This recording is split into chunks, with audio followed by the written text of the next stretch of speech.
आज पूरे देश में भय का माहौल बन गया है। कोई भी पार्टी का नेता पार्लियामेंट के अंदर खड़े होकर ना मुसलमान की बात करता है, ना दलित की बात करता है, ना पिछड़े वर्ग की बात करता है, ना कमजोर और गरीब परिवार में पैदा होने वाली बहन बेटियों की सुरक्षा की बात करता है, ना शिक्षा की बात करता है। भला हो नगीना की जनता का कि वहां के दलितों ने, वहां के मुसलमानों ने भाईचारा बनाकर तेज तर्रार संघर्षशील नेता एडवोकेट भाई चंद्रशेखर आजाद को पार्लियामेंट भेजा। जब भाई चंद्रशेखर आजाद पार्लियामेंट गए तो 20 दिन की पार्लियामेंट चली। प्रत्येक दिन उन्होंने अपनी आवाज को बुलंद करने का काम किया और कहा कि सरकार में बैठे हुए लोगों, आपको हर हालत में मुस्लिम समाज के लोगों को इंसाफ देना पड़ेगा, दलित समाज के लोगों को इंसाफ देना पड़ेगा। भारत के संविधान में जो मुसलमान भाइयों को, दलित भाइयों को, अन्य पिछड़े वर्ग के भाइयों को हक और अधिकार मिले हैं, ये आपको देने पड़ेंगे। अगर आप नहीं देंगे तो आजाद समाज पार्टी इस देश के अंदर बनकर तैयार हो रही है। आजाद समाज पार्टी के माध्यम से इस देश की जनता आजाद समाज पार्टी में शामिल होकर अपने विधायक चुनेगी, अपने सांसद चुनेगी और इस देश की हुकूमत को अपने हाथ में लेकर संविधान में मिले अधिकारों को लागू करेगी। फिर इस देश के अंदर मुसलमान के चेहरे पर खुशियां होंगी, दलितों के चेहरे पर खुशियां होंगी, अन्य पिछड़े वर्ग के लोगों के चेहरे पर खुशियां होंगी। और ये थानेदार और तहसीलदार जब आजाद समाज पार्टी का कार्यकर्ता थाने में जाएगा तो खड़े होकर सलाम करेगा, आइए नेताजी बैठिए, क्या काम है। साथियों, एक अकेला नेता एडवोकेट भाई चंद्रशेखर पूरे देश के अंदर इन कांग्रेस के लोगों से, इन भाजपा के लोगों से, इन सपा के लोगों से, इन लोकदल के लोगों से, इन कम्युनिस्ट पार्टी के लोगों से और तमाम विरोधी लोगों से लड़ने का काम कर रहे हैं। इस लड़ाई में विरोधी लोगों ने उनके ऊपर हमले किए, समय समय पर तमाम केस लागू किए, उनको 4 बार जेल की सलाखों में डाला, उनके ऊपर तमाम लाठियां बाजी, उनको पिछले साल गोली मारने का काम किया। आपकी दुआओं ने, कुदरत के आशीर्वाद ने उनको बचा दिया और बचने के बाद वे डरे नहीं, आज भी संघर्ष कर रहे हैं। पहले लोग लड़ाइयां लड़के राजा बनते थे, बाबा साहब डॉक्टर भीमराव अंबेडकर जी ने लड़ाइयां लड़ने की जरूरत नहीं, केवल आपको अपना वोट वोटिंग मशीन में बटन दबाकर देने की व्यवस्था कराई। आप अपने वोट के माध्यम से अपना प्रधान चुन सकते हैं, आप अपने वोट के माध्यम से अपना विधायक चुन सकते हैं, आप अपने वोट के माध्यम से अपना सांसद चुन सकते हैं और ये चुने हुए लोग मुख्यमंत्री बनते हैं, प्रधानमंत्री बनते हैं, इस देश की व्यवस्था को संभालते हैं। विडंबना इस बात की है कि जो लोग पहले राजा हुआ करते थे उन्हीं लोगों ने कांग्रेस पार्टी बना ली और वही कांग्रेस में जाकर एमएलए, एमपी बने, मंत्री, मुख्यमंत्री बने, राज्यपाल बने और वही लोग प्रधानमंत्री बन गए। लंबे समय तक कांग्रेस के लोग हम लोगों के ऊपर हुकूमत करते रहे। जब भी चुनाव हुआ कांग्रेस के लोगों ने कहा हमारी सरकार बनेगी तो हम गरीब के बच्चों को मुफ्त में शिक्षा देंगे, पढ़े लिखे बच्चों को नौकरियां देंगे, आपको इंसाफ देंगे। कहीं भी आपके साथ दुख तकलीफ परेशानी आएगी तो कांग्रेस पार्टी का एक एक विधायक आपके साथ कंधा से कंधा मिलाकर खड़ा होगा और आपको सुविधाएं मुहैया कराने का काम करेगा। लंबे समय तक कांग्रेस ने गरीबों के वोटों से अपनी सरकारें बनाई। कांग्रेस से निकले हुए लोगों ने सन 77 में जनता पार्टी बनाई। जनता पार्टी ने भी कहा कि हम गरीबों का भला करेंगे, गरीबों की सुनवाई करेंगे, गरीबों को न्याय देंगे। 3.5 साल तक जनता पार्टी का भी शासन रहा। उसके बाद इन्हीं लोगों ने जनता दल बनाया, बीपी सिंह प्रधानमंत्री बने। 4-5 साल जनता दल की सरकारें भी रहीं। प्रदेश और देश के अंदर उन्होंने भी कहा ऊपर आसमान नीचे पासवान, राजा नहीं फकीर है, भारत की तकदीर है। इस प्रकार के नारे लगाकर गरीबों को गुमराह करके जनता दल ने भी सरकार बनाई। और जब ये पार्टियां बदनाम हो गई, कांग्रेस बदनाम हो गई, जनता पार्टी बदनाम हो गई, जनता दल बदनाम हो गया, इन्हीं लोगों ने मिलजुल कर भारतीय जनता पार्टी बनाई। भारतीय जनता पार्टी भी अब 16 साल तक प्रधानमंत्री कुर्सी पर बैठकर शासन कर रही है। पहले अटल जी 6 साल तक रहे, अब 11वें साल मोदी जी को चल रही है। इन्होंने भी वायदा किया हमारी सरकार बनेगी तो हम भ्रष्टाचार खत्म करेंगे, हम 15-15 लाख रुपए गरीब परिवारों में देंगे, हम गरीब के बच्चों को 2 करोड़ नौकरियां देंगे, हम इस देश के अंदर 100 एम्स जैसे अस्पताल खुलवाएंगे, बुलेट ट्रेन चलवाएंगे, थाने चौकी से न्याय दिलवाएंगे, कहीं किसी के साथ जाति और धर्म के आधार पर नाइंसाफी नहीं करेंगे, हमारे देश के अंदर अच्छा माहौल रहेगा। तमाम बातें करने के बाद भाजपा के लोगों ने अपना प्रचार प्रसार इतना तेज किया कि टीवी खोलो तो मोदी की फोटो, अखबार देखो तो मोदी की फोटो। पूरे देश के लोगों ने मोदी जी में विश्वास करके इनको भी 11 साल हुकूमत करते हुए हो गए। आज पूरे देश के अंदर कहीं दलित माँ बहन बेटियों के साथ बेइज्जती हो रही है, कहीं मुस्लिम समाज की तमाम परेशानियां दिखाई देती हैं, किसी के घर पर बुलडोजर चलाया जा रहा है, कहीं मस्जिदें ढाई जा रही हैं, कहीं मुस्लिम समाज के नौजवानों को एनकाउंटर करके उन्हें मारा जा रहा है। दलितों के साथ, आदिवासियों के साथ, मुस्लिम भाइयों के साथ, अन्य पिछड़े वर्ग के लोगों के साथ बारी बारी से ये भाजपा के लोग नाइंसाफी कर रहे हैं।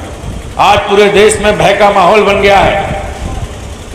कोई भी पार्टी का नेता पार्लियामेंट के अंदर खड़े होकर ना मुसलमान की बात करता है, ना दलित की बात करता है, ना पिछड़े वर्ग की बात करता है, ना कमजोर और गरीब परिवार में पैदा होने वाली बहन बेटियों की सुरक्षा की बात करता है, न शिक्षा की बात करता है।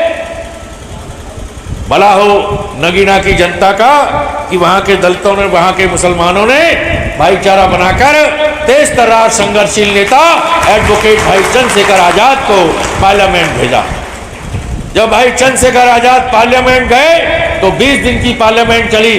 प्रत्येक दिन उन्होंने अपनी आवाज को बुलंद करने का काम किया और कहा कि सरकार में बैठे हुए लोगों, आपको हर हालत में मुस्लिम समाज के लोगों को इंसाफ देना पड़ेगा, दलित समाज के लोगों को इंसाफ देना पड़ेगा। भारत के संविधान में जो मुसलमान भाइयों को, दलित भाइयों को, अन्य पिछड़े वर्ग के भाइयों को हक और अधिकार मिले हैं, ये आपको देने पड़ेंगे। अगर आप नहीं देंगे तो आजाद समाज पार्टी इस देश के अंदर बनके तैयार हो रही है।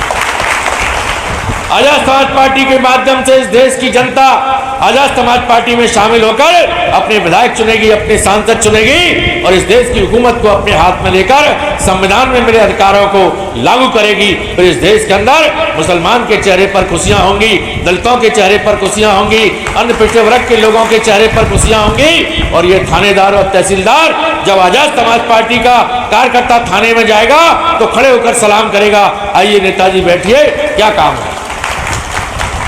साथियों, एक अकेला नेता एडवोकेट भाई चंद्रशेखर पूरे देश के अंदर इन कांग्रेस के लोगों से, इन भाजपा के लोगों से, इन सपा के लोगों से, इन लोकदल के लोगों से, इन कम्युनिस्ट पार्टी के लोगों से और तमाम विरोधी लोगों से लड़ने का काम कर रहे हैं। इस लड़ाई में विरोधी लोगों ने उनके ऊपर हमले किए, समय समय पर तमाम केस लागू किए, उनको 4 बार जेल की सलाखों में डाला, उनके ऊपर तमाम लाठियां बाजी, उनको पिछले साल गोली मारने का काम किया।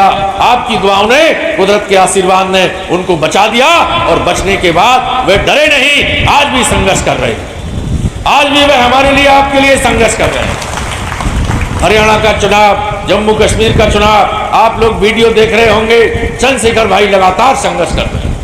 आपकी जिम्मेदारी है, मेरी जिम्मेदारी है, एक एक कार्यकर्ता की जिम्मेदारी है, ऐसे लड़ने वाले संघर्षशील नेता का हम लोगों को कदम से कदम मिलाकर साथ देना चाहिए। हम लोग ऐसे नेता के हाथों को मजबूत करें, उनकी ताकत बने, जिससे उनका हौसला बुलंद हो और इन बीजेपी के लोगों से वो हम लोगों के खिलाफ जो अत्याचार कर रहे हैं, अन्याय कर रहे हैं, नाइंसाफी कर रहे हैं, हमारी तमाम तकलीफों को बढ़ाने का काम कर रहे हैं, ऐसे लोगों को लड़ने का काम भाई चंद्रशेखर जी कर सके। मेरी आपसे अपील है कि भीम आर्मी संगठन, आजाद समाज पार्टी, आप लोग जितनी जल्दी हो सके जुड़ने का काम करें। जितने लोग यहाँ बैठे हैं, आप लोग मेरी बात से सहमत हैं तो अपने रिश्तेदारों को बताइए, मित्रों को बताइए, अपने बस्ती मोहल्ले गांव में जाकर कहिए कि आजाद समाज पार्टी के अध्यक्ष चंद्रशेखर आजाद हम लोगों की लड़ाई लड़ रहे हैं, हमें उनका साथ देना है, आजाद समाज पार्टी को हमें पसंद करना है। साथियों, बहुत ज़्यादा ना कहते हुए आज आलिम भाई ने ये कार्यक्रम रखा है, हमारे जिलाध्यक्ष जी के माध्यम से इन्होंने इनसे संपर्क किया, हमारी टीम ने इनसे संपर्क किया और एक बड़ी संख्या में यह हमारे बुजुर्ग और नौजवान साथी बैठे हैं। मैं आप सबका हृदय से सम्मान करता हूं। जिन लोगों ने यह सदस्यता ग्रहण की उनका भी सम्मान करता हूं और आपसे अपील करता हूं आज के बाद अब आप लोग अपने आप को भाई चंद्रशेखर का कार्यकर्ता बनकर दिन रात मेहनत कीजिए, गांव-गांव जाइए, मोहल्ले-मोहल्ले जाइए, गली-गली जाइए और आजाद समाज पार्टी की चर्चा कीजिए। आजाद समाज पार्टी से लोगों को जोड़िए।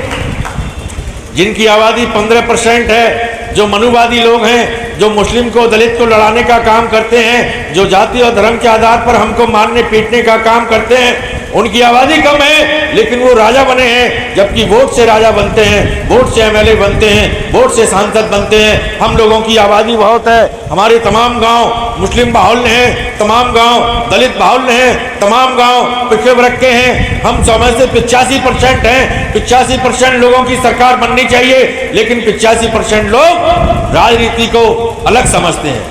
ये राजनीति तो बड़े लोगों का काम है।